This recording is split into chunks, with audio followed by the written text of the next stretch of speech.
Hello, this is Ross. Hey, Ross, John Quincy, WTMA. How you doing? Good, John. How are you? Good. Hold on just 1 second. You bet. We want to welcome Ross Palfreyman to WTMA. He is a lawyer. He has recounted his 2 years as a young missionary during the 70s in his book, 2 Years in God's Mormon Army.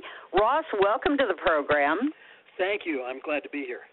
Yeah, terrific. The Democrats have now assembled in Charlotte, North Carolina, just up the road from here. I don't know if Mitt Romney's faith will be an issue during the convention, but it always seems to be a hot-button issue for Democrats and pundits on that side when they talk about the candidate, even though the Democrats now are getting so secular. I don't, that's... Well, they tend to attack anything religious, whether it's Mitt Romney's faith or the evangelical fundamentalism. They attack whatever they can because I think you're right, they've become extremely secular. Well, what about Muslim? I mean, Islam, you got to stay away from that. That's good. That's okay. Well, that's true. That is true.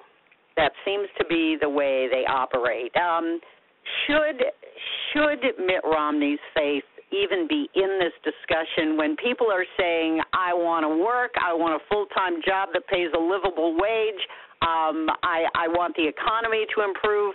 When they go after, as I'm sure they will to some extent, Mitt Romney's faith, why? I mean, should that even be a part of this discussion at this point? Because, frankly, I don't care. I don't care what Mitt Romney's faith is. All I can say is, observing him the way I have, I think it's proven to be a plus for him. Yeah, I think that as in any job interview, the more you know about someone's individual character, the better off you are in determining whether or not you want to hire him. To that extent, I think that a little bit of his background as a Mormon is a good thing to know about. But does it become a determining factor? I'm not sure that it does. I think, can he help with job creation? Can he help balance the budget? Can he help reduce the debt? Those are all far more important questions. But I do think his Mormon religion does come into play in terms of, for example, what his motivation is to run for president. Some people are looking for power and money. He has money. He doesn't need the money. In terms of power, there may be something to that, but it may be deeper than that. And in 2 years in God's Mormon Army, what I try to do is explore the idea of service. And all Christian religions believe deeply in service, and Christ taught about service. And I think that that's a real motivator for him, and that if people understood that better, that would actually enhance their view of him. And, Ross, haven't we seen that in the story? There's the story that a co-worker of his at, I think it was Bain Capital, his daughter was missing, and right, they shut down the entire office so that they could all go find him. Yeah, and there have been a lot of those stories, and they're not just apocryphal; they're actually true. And it's who he is. One of my favorites is something I wouldn't have done, and I'm a Mormon, but I don't think I would have done it.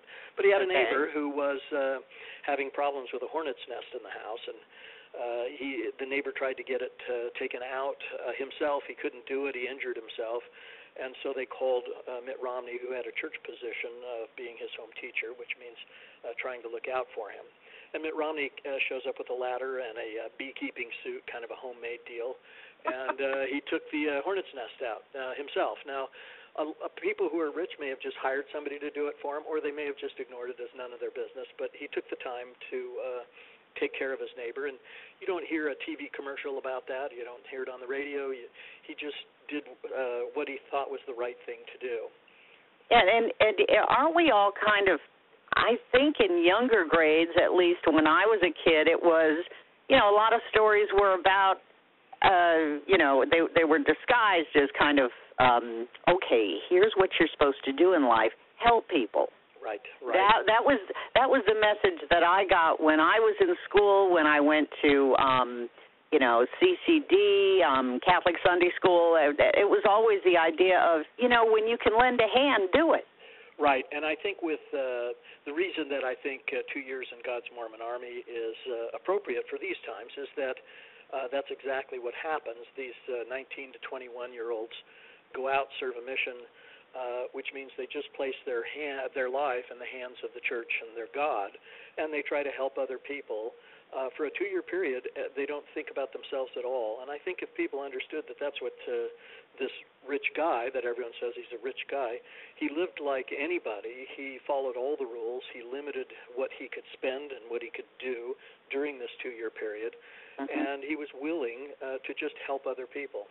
I think that if people really understood that about Mitt Romney, they would be impressed by that. Yeah, we're talking to Ross Palfreyman. He is a Mormon and the author of 2 Years in God's Mormon Army. There is a show on Broadway, yes. And it's and I don't get to New York too often, but I believe it's called The Book of Mormon. Correct. I thought you were talking about Les Mis. Yeah. No, yes, yeah. The Book of Mormon, a fairly infamous play that some Mormons Is have it gone infamous? to and Because like. I have heard that tickets for this, you got to wait 2 years. They're incredibly expensive. Everybody is seeing this or wants to see it. What is the thing with this Broadway show? Well, I think one of the things that the kind of humor that it has, a lot of people like. I like it in short bursts. I have not seen the play. I probably would enjoy it for about 10 or 15 minutes, just like I do the TV show that was written by the same author. It's just not my brand of humor to put down anybody, whether it's a Mormon or a Catholic or anybody. And so it lampoons. Yes, and there's some real humor in that kind of thing. But I think it, for me personally, it's just not my kind of humor. Well, I also grew up in a time where, you didn't talk about religion. You didn't, some things you just didn't talk about because I guess folks figured it wasn't worth the trouble. You start fights, within families and everything. But I am amazed that, like, this show is doing so well. And I'm amazed that people are, I'm always amazed when people attack religion. The problem that we have is that, and I don't know if you've ever seen the old show Inherit the Wind, but it was about the Scopes monkey trial. And one of the comments in there was that religion was being attacked, and that since it wasn't absolutely perfect, then it should be just trashed. And a woman in that show said, at least we stand for something. And he's, the preacher that she was defending, her husband, he stands for something, and he has tried to do good in his life. And I think that that's something that we overlook. We find a minor problem in a particular religion and then just attack that. And so many religions do so much good. And, is every religion absolutely perfect? No. But overall, the direction of religion is not secular. It's trying to put God first. It's trying to put your neighbors first. And I think that's a common thread amongst all of the religions. Yeah. Ross, hold on the line. We're going to stop and check traffic and weather together, but we'll be back with Ross Palfreyman talking about the Mormon faith on 1250 WTMA. 1250 WTMA. In Berkeley County on Clements Ferry Road at Fogarty Lane. There's also one being worked down Old South Carolina 6 at Cross High School and Trojan Road. If you see something, give me a buzz, 277-1250. I'm Fred Story in the Right Now Traffic Center. It's going to be another hot and humid day here in the Low Country as temperatures top out around 90. As we head into this afternoon, isolated showers and thunderstorms will be possible mainly inland, so just keep an eye to the sky for that. And then tonight's light chance of showers and thunderstorms early on, lows in the lower 70s, and we'll top out around 90 tomorrow with a few afternoon thunderstorms possible. From the ABC News 4 Pinpoint Weather Center, I'm meteorologist Sonia Stevens on the Big Talker, 1250 WTMA. Right now, 77 scattered clouds at the Big Talker, 1250 WTMA. With the traffic and weather together, I'm John Quincy. Sheree Bernardi is here. We're with Ross Palfreyman talking about his book, and he is a Mormon, and talking about how that pertains to Mitt Romney. I can't understand why the Democrats would give Mitt Romney a hard time about being a Mormon when, in fact, the leader of our Senate is a Mormon. Right, Ross? Harry Reid is a fairly liberal guy. There's a couple of things that are funny about that, because Harry Reid is actually quite active in the Mormon Church, so it's not like he's just a member in name only. And I've heard some say, have some concern that, well, Salt Lake City, the church headquarters, will tell Mitt Romney what to do. But I don't think they've had a lot of luck in trying to tell Harry Reid what to do. And I don't think there's any real influence. I haven't seen it in my life in terms of what the church tells people to think or say politically. But it is quite funny to see the dramatic difference between Harry Reid's politics and Mitt Romney's politics. Yeah, it is. Religion. It is interesting to watch that, because you would never think it. No, Sheree, most of the shows that I do, people are just quite surprised. You're one of the few that even knew that Harry Reid was a Mormon. Most are very exactly. Well, it's true of probably any religion. I mean, there are Southern Baptists who are Democrats. I mean, look at Bill Clinton. Yeah. And there are Southern Baptists who are Republican and very, very conservative. So that really doesn't apply here. Ross, why did you become a Mormon? Out of all the religions that are out there, what drew you to Mormonism? Did you grow up in that faith in your family? I grew up as a Mormon several generations ago in the 1850s. My great-great-grandmother joined the Mormon Church as a result of two missionaries working in England, and she brought her two sons across the Atlantic and walked from Iowa to Salt Lake City. And then she was assigned to Springville, Utah, and that's where all of my family is from, and that's where most of the Palfreymans in the entire country are from. All right. Now, why would have you ever been tempted to try another type of religion, another more mainstream sect of Christianity? Well, yes, John, I visit a Methodist church or a Presbyterian or something like that? I have looked at other churches, but generally speaking, having grown up a Mormon, I've actually been quite happy being a Mormon. I was a regular lifetime cultural Mormon until my Mormon mission to Thailand in 1973.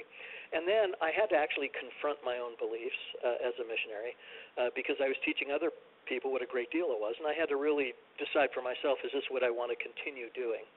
And I came to the conclusion that actually I was quite happy as a result of it. I felt like I had a pathway to joy by following the precepts of serving other people and believing that Jesus Christ was my Savior and Redeemer, and I felt pretty happy with all of that. So I have stayed with it. I have looked at other churches really somewhat superficially, but I have looked at other churches. But I'm quite happy as a Mormon, and that's why I've stayed that way. Do you have any kids? I have 6 children. I have 9 grandchildren. Are they all in the Mormon Church? Most of them. Not all of them, but most of them.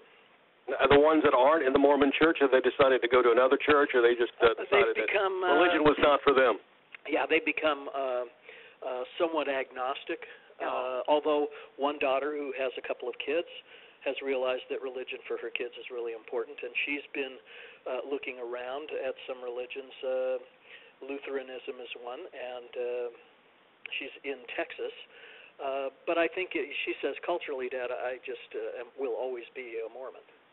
Now, would you have a problem if one of your kids decided to become a Baptist or a Catholic or even convert to Judaism?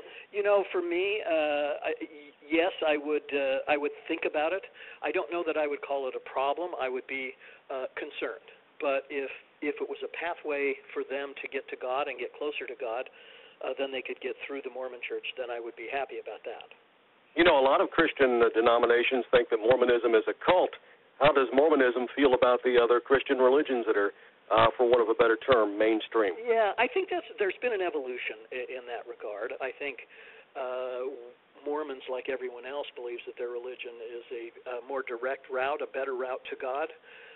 But beyond that, I think the sense is that we have a shared belief system in Jesus Christ as our Savior. We have a shared belief system that service to others is important, and living a godlike or a Christ-like life is key. And so we feel like we can bring joy and happiness and direction to people's lives, but it would be foolish to say that other religions cannot do that. All right, Ross, thank you so much. We appreciate you being on the Morning Buzz. Thank you. All right, thanks very much.